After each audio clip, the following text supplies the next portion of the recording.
Iran ও Ukraine সংঘাতের জেরে আকাশ প্রতিরক্ষা ব্যবস্থা ও নিখুঁত নিশানার অস্ত্রের তীব্র সংকটে পড়েছে পেন্টাগন। টান পড়েছে অস্ত্রের ভাণ্ডারে। পরিস্থিতি সামাল দিতে লকহিড মার্টিনের সঙ্গে $58.6 বিলিয়ন এক বিশাল চুক্তি করেছে মার্কিন সেনাবাহিনী।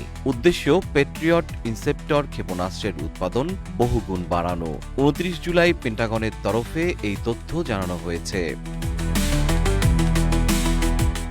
গত এপ্রিলের $4.7 বিলিয়ন চুক্তিটি বাতিল করে 2026 থেকে 2032 অর্থবছর পর্যন্ত 7 বছর মেয়াদী নতুন পরিকল্পনা গ্রহণ করা হয়েছে।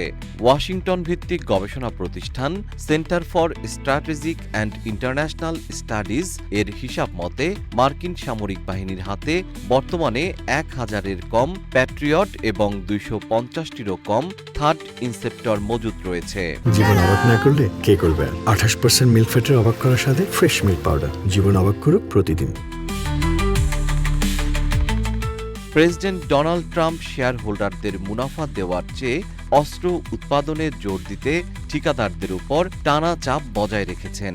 এ বিষয়ে জানুয়ারিতে তিনি একটি নির্বাহী আদেশেও সই করেন। নতুন এই চুক্তির ফলে 2030 সালের মধ্যে আরকানসাসের ক্যামডেন কারখানার কর্মী 50% বৃদ্ধি পাবে এবং বছরে 2000 PSC-3 মিসাইল তৈরির লক্ষ্য পূরণ সহজ হবে।